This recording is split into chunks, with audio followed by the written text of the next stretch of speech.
with crabs in it. Wait, tell us one more time what you're making, Sam. Curry rice with crabs in it. Curry rice with crab. That sounds delicious. Okay, so how do you start? Tell us what you're doing. Now we put the corn, and then we get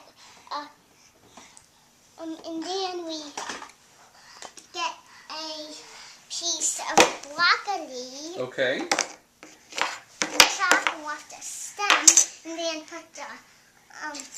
then chop this piece off and put it on the corn. I believe those are called florets. Put the florets on the corn. No, this is broccoli. Right. They're called broccoli florets, I think. Okay, show us. Put it on the corn.